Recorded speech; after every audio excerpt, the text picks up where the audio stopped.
how do I sell my impact player skills, this thing that I've worked hard to do? Because this is different because it doesn't necessarily fit within a job description. How do you tell somebody how do you share in a resume or in an interview that you are good at doing the job that's needed? And so there's a little bit of a trick to this, but I wanted to shout out that I think this is important because a lot of times people will shy away from trying to share this kind of these intangibles about them from a job perspective. But as someone who's hired loads of people in the past, it's the thing that I'm looking for, because as I'm interviewing, I once read an article from somebody that wrote this concept because the article was called hire slow, fire fast. And I thought about that a lot. Like, how do you actually hire slow and then fire people fast? And I found it to be the exact opposite.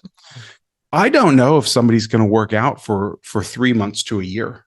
It's such a process of giving them time to get adjusted and to figure out what their superpowers are, and also to even just to figure out how much experience they have versus how much skill they have versus what level of difficulty are they taking on. I find this to be very complicated. So one of the things that I'm looking for when I'm hiring somebody is I'm looking for these intangibles. I'm wanting to know, when have you solved gnarly problems? Mm-hmm. I mean, and this is the essence of what we found in the impact player research, is you're looking for those people who really can step up and solve those gnarly problems, especially when it's not necessarily their job or it's not clear.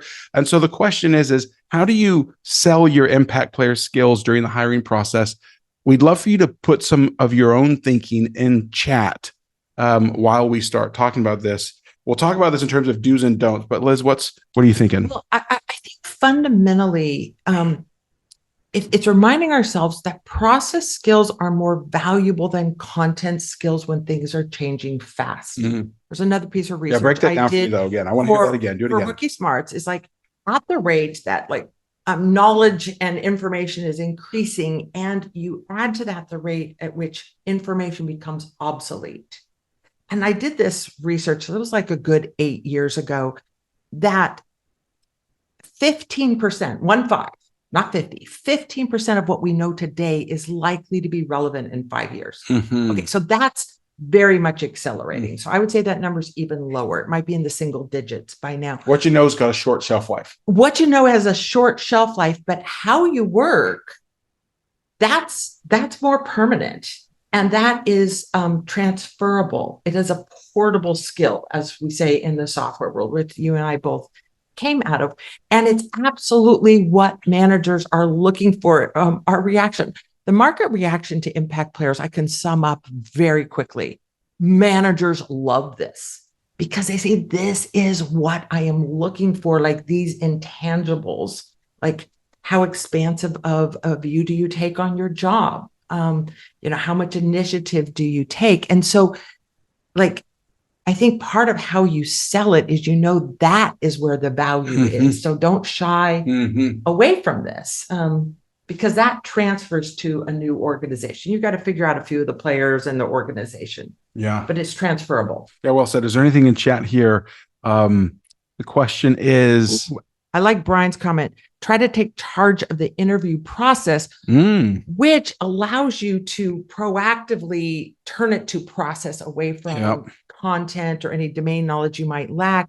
But it also is emblematic of impact player skills. Mm-hmm. So you're demonstrating that very thing of, when managers ask me, what should I look for if I'm trying to hire impact players? One of them is look for people who take charge of the interview process. Yeah, right. Like, hey, let me tell you what I came here to tell you about. Mm-hmm.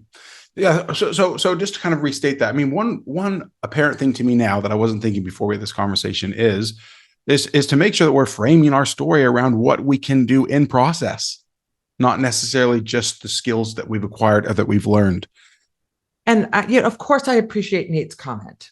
I can't help but appreciate it, but I think it actually is really right. I think framing your accomplishments within the impact players and multiplier skills is helpful. I remember the day I first saw someone out on LinkedIn, kind of in their headline about who I am as a professional, say, I'm a multiplier. I aspire to be this kind of leader. And, since then I've seen many people do that. And I've heard so many people say, oh, I got the job because when they ask me, like, what's your approach to leadership? Like, I can tell you this, it's multipliers. And they use it. And they're like, and I scored the job. And I think we can do that and say, oh, I really try to be an impact player. And this is what that looks like. And it's a way to use that vocabulary in a way that people might already know about. And if they don't, it's like, oh yeah, I want people who do that. Well, and there's a shorthand. And there's another reason why it's a safe bet, because of the nature of the research itself. In both projects, the multipliers and impact players, the way that the research done is to figure out the answer by looking through the eyes of the affected. So in multipliers, we're interviewing people that work for either a multiplier or diminisher to figure out what did that leader do. In impact players, we're looking through the eyes of managers who were these extraordinary contributors. And so what it means is you're actually, to some degree, because we've synthesized these stories and this data through the eyes of who are affected by managers or contributors, you are already playing to the things that they know. And that's, I think, one of the most valuable aspects of the multiplier and the impact player framework to your advantage. Is this doesn't represent just your thinking and those people that helped you contribute to the books. It represents the heart of this really represents people's experience on great management and great contribution. Yeah. So use that framework if it's helpful. Sell the value of the intangibles, your process skills, rather than the content skills. So I've got just a few do's and don'ts. Frame your achievements. Don't frame your achievements solely in terms of completing assignments and tasks, which we just talked about. And you can portray yourself as someone who is quick to.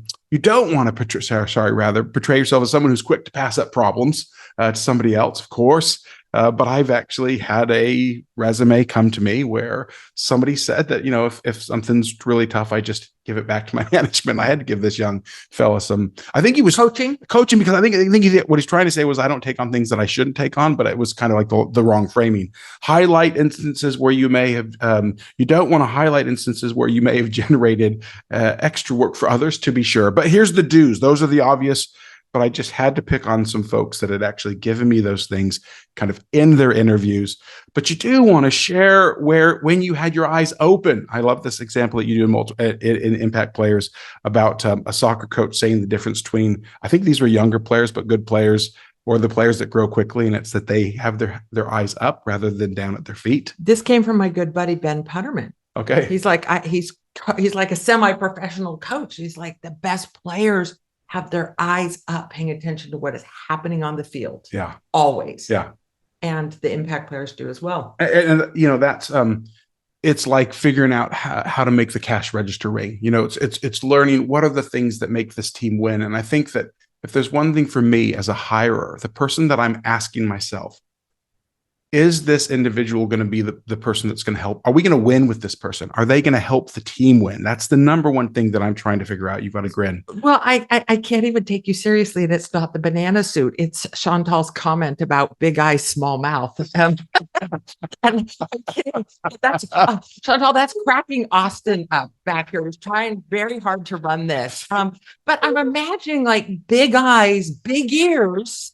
Yeah, and a small mouth. But anyway, that is funny. And I love Wesley's comment about Ben Putterman is amazing. Shout out to Ben Putterman, one of my great colleagues. Okay. So I'm just going to give one more, and then we're going to jump over to the next side of this.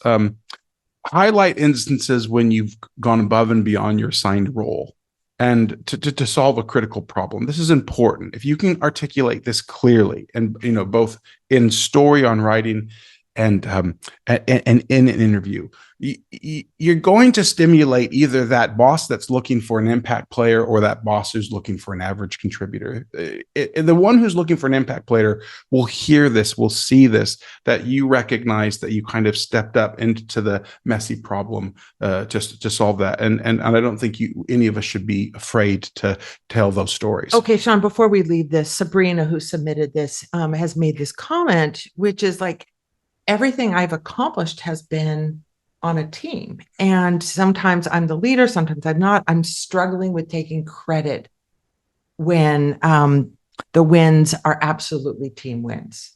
And I think this is a really important thing to bring out. In that case, I think you can acknowledge, this was very much a team win. I played a role in it. Let me describe the role that I played. Mm-hmm. Now, if somewhere else were in the seat, I would be talking about the role that they played. So I think it's a way of acknowledging that you're part of an effort, but square your shoulders and take responsibility for the role that you played as part of that, whether it's the catalyst, the leader, the contributor. And I think that is a posture that might be able to help with that.